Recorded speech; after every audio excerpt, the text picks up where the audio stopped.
God gives us pictures of two different types of people. Now, the first is the picture of someone who trusts in other people, whose heart just continually turns away from God. God says of that person, he's like a bush in the wasteland. It's a lifeless place of no blessing. But on the other side, God speaks of someone who trusts in him. He's like a flourishing tree planted by water. When intense heat and drought comes, this tree stays producing fruit. Its leaves are vibrant green. And that picture comes from Jeremiah chapter 17, verses 5 to 8. Now, God's desire is actually to transform us from being like that thorny desert plant to a flourishing tree. And he speaks about how his words to us are designed to do just that in Isaiah chapter 55, verses 10 to 13. But how is this possible? God says that we need a heart transplant. You see, by default we have these hearts of stone that are unwilling to follow God and unwilling to follow his ways. But God gives us this promise of having a heart that's made of flesh, a heart that's responsive to God, a heart that receives his Spirit and wants to follow him and his ways. And that's exactly what God has promised us. Check out his words to us in Ezekiel chapter 36, verses 25 to 27. I will sprinkle clean water on you, and you will be clean. I'll cleanse you from all your impurities and from all your idols. I will give you a new heart and put a new spirit in you. I'll remove from you your heart of stone and give you a heart of flesh.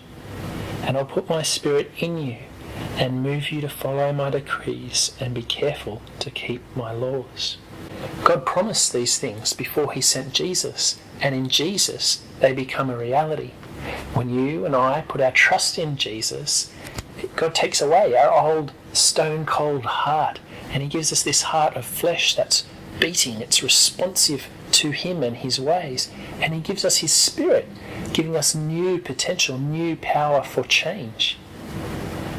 Now the reality is for Christians that we're a mix of having this great new potential and yet still being characterised by habits and ways of desiring and thinking and responding to life that more reflect our old heart of stone than this new heart of flesh. So there's a mix of what's going on. Yes, there is new power, there is hope, but we don't change from a thorn bush to the flourishing tree overnight. God works this change gradually as we learn to live out what it means to have new hearts, to use the resources of his Spirit available to us in the daily struggles of life. Let's consider what goes on inside us when we see thorny responses played out in our own lives. You see, thorny responses to life actually have their root in our heart. Now we're going to revisit James chapter 1 from the earlier video. James chapter 1, verses 13 to 15. When tempted, no one should say, God is tempting me. For God cannot be tempted by evil, nor does he tempt anyone. But each person is tempted when they are dragged away by their own evil desire and enticed. Then after desire has conceived, it gives birth to sin. And sin, when it is full grown, gives birth to death. As we saw earlier, this passage locates temptation within us. It's actually the desires that hijack our hearts that are the issue. And they show itself in thorny responses to others. That's how sin expresses itself, like my road rage towards that driver in Burwood. You see, in my anger was out of control. I let him have it more than he deserved, with that constant honking of the horn, even 100 metres, hundreds of metres up the road. I'd lost it. I'd had a difficult drive on the way back from Newcastle.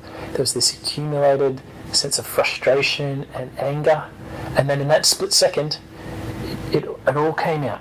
It all came out. Desires that were ruling my heart produced thorny responses. This out of control anger that was seeking to punish the other driver. Well, what about when we fight and argue with one another? What's going on then? Well, James has a few words to say about that too. Take a look at James 4, verses 1 to 3. What causes fights and quarrels among you? Don't they come from your desires that battle within you?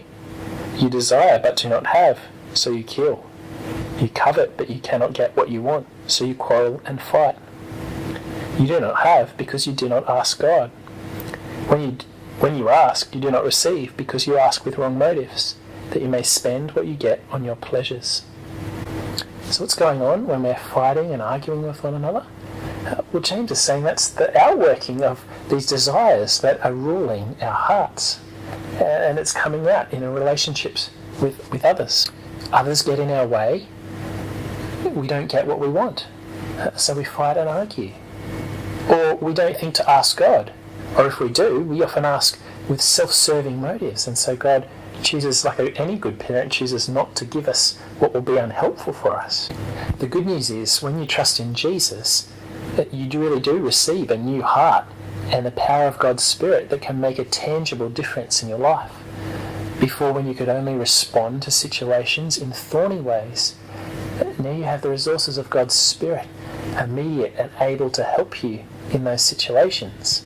Take a look at the words that Jesus spoke in John chapter 15, verse 5. I am the vine, you are the branches. If you remain in me, and I in you, you will bear much fruit. Apart from me, you can do nothing. So Jesus paints this picture of us being like branches grafted into the vine. It's this organic relationship where his life is lived through ours. His resources become ours. And their impact is that they produce fruitful responses. Our lives are actually capable of bearing fruit. Think that flourishing tree by streams of water. This is what Jesus is enabling us to do.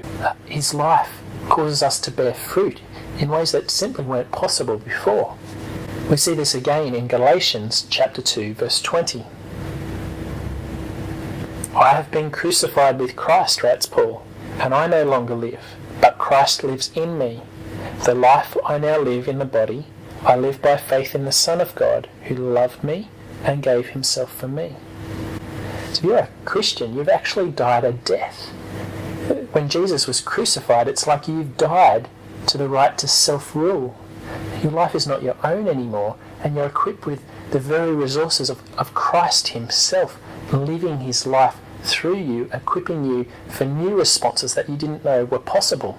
It's away with the old stone heart and in with a new heart of flesh.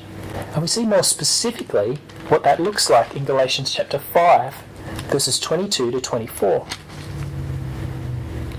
But the fruit of the Spirit is love, joy, peace, forbearance, kindness, goodness, faithfulness, gentleness, and self-control. Against such things there is no law. Those who belong to Christ Jesus have crucified the flesh with its passions and desires. There you have it. The heart is what rules us. From God's perspective, our great problem isn't what's outside of ourselves, but what's inside ourselves.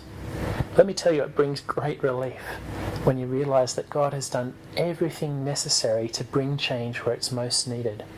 Change at the level of our hearts.